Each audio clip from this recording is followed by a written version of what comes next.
അപ്പൊ എല്ലാവർക്കും പുതിയ വീഡിയോയിലേക്ക് സ്വാഗതം. ആര്യദുരൈ സെന്തിൽകുമാറിന്റെ ഡയറക്ഷനിൽ സൂരി, ഉണ്ണിമുകുന്ദൻ, ശശികുമാർ എന്നിവർ പ്രധാന കഥാപാത്രമായി വരുന്ന ആക്ഷൻ ഡ്രാമ മൂവിയാണ് ഗരുഡൻ.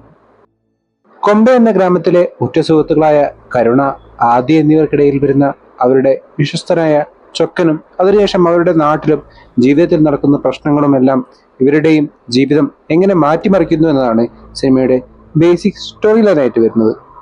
സിനിമ തുടങ്ങി ടൈറ്റിൽ കാർഡ് മുതൽ കൊമ്പ എന്ന ഗ്രാമത്തെയും അവിടെയുള്ള നാട്ടുകാരെയും ആദിയെയും കരുണയെയും ചൊക്കനെയും അവരുടെ കുടുംബത്തെയും അപ്പത്തെയും എല്ലാം നല്ല രീതിയിൽ എസ്റ്റാബ്ലിഷ് ചെയ്ത് മുന്നോട്ട് പോകുന്ന സിനിമ പ്രെഡിക്റ്റബിൾ ആകുമ്പോൾ പോലും ഇന്റർവെല്ലിനോടടുത്ത് കൂടുതൽ ഗ്രിപ്പിംഗ് ആവുന്ന കാഴ്ചയാണ് പിന്നീട് എനിക്ക് കാണാൻ സാധിച്ചത്. അതിനുശേഷം സെക്കൻഡ് ഹാഫിൽ നടക്കുന്ന കാര്യങ്ങളിലെല്ലാം നേരത്തെ പറഞ്ഞതുപോലെ ഒരു പ്രെഡിക്റ്റബിൾ ഫാക്ടർ നിലനിൽക്കെ അതിനെല്ലാം വളരെ മികച്ച രീതിയിൽ മറച്ചു വെക്കാൻ പാകത്തിലാണ് ദുരൈ സെന്തിൽകുമാറിന്റെ എൻഗേജിംഗ് ആയ സ്ക്രീൻ പ്ലേയും ഫാസ്റ്റ് പേസ്ഡ് ആയ മേക്കിങ്ങും ഡയറക്ഷനും സഹായിച്ചതായി എനിക്ക് അനുഭവപ്പെട്ടത്. അതിന്റെ എല്ലാം ഉത്തമ ഉദാഹരണമായി എനിക്ക് തോന്നിയത് ക്ലൈമാക്സ് അടക്കം സിനിമയിലേതായി വന്ന ആക്ഷൻ സീനുകൾ തിയേറ്ററിൽ ഉണ്ടാക്കിയ കിടൻ ഔട്ട്പുട്ട് തന്നെയായിരുന്നു. പെർഫോമൻസിലേക്ക് വരികയാണെങ്കിൽ സിനിമയിൽ അഭിനയിച്ച എല്ലാവരും വളരെ മികച്ച രീതിയിലുള്ള പെർഫോമൻസ് ആണ് കാഴ്ചവെച്ചിട്ടുണ്ടായിരുന്നത്. അതുപോലെ തന്നെ അവർക്കെല്ലാം കൃത്യമായ സ്ക്രീൻ സ്പേസും ലഭിച്ചതായി എനിക്ക് അനുഭവപ്പെട്ടു.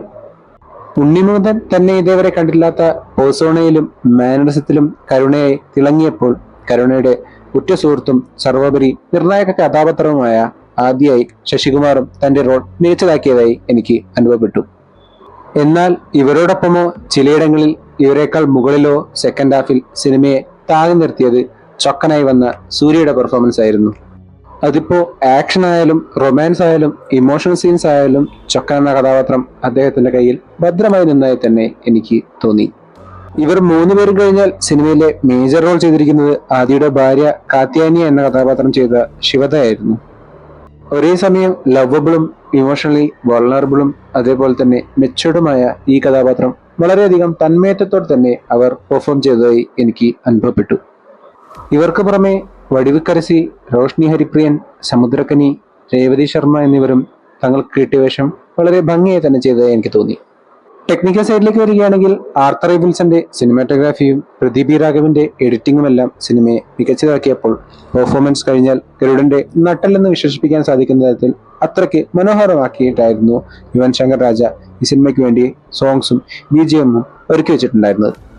ഇൻ കൺക്ലൂഷൻ, 2024 തമിഴ് സിനിമയിൽ നിന്ന് മികച്ച സിനിമകളൊന്നും ഇറങ്ങുന്നില്ലെന്നുള്ള ചീത്തപ്പേര് മാറ്റാൻ സാധിക്കുന്ന നല്ലൊരു തിയേറ്റർ എക്സ്പീരിയൻസ് സമ്മാനിക്കുന്ന സിനിമയായാണ് ഗരുഡൻ എനിക്ക് അനുഭവപ്പെട്ടിട്ടുണ്ടായിരുന്നത്. നിങ്ങളുടെ അഭിപ്രായം എന്ത് തന്നെയാണെങ്കിലും കമന്റ് ബോക്സിൽ അറിയിക്കുമെന്ന് വിശ്വസിച്ചുകൊണ്ട് ഈ വീഡിയോ ഞാൻ അവസാനിപ്പിക്കുന്നു. വീഡിയോ ഇഷ്ടപ്പെട്ടാൽ ചാനൽ സബ്സ്ക്രൈബ് ചെയ്യുക. അപ്പോൾ മറ്റൊരു വീഡിയോയുമായി വീണ്ടും കാണും വരെ ഗുഡ് ബൈ.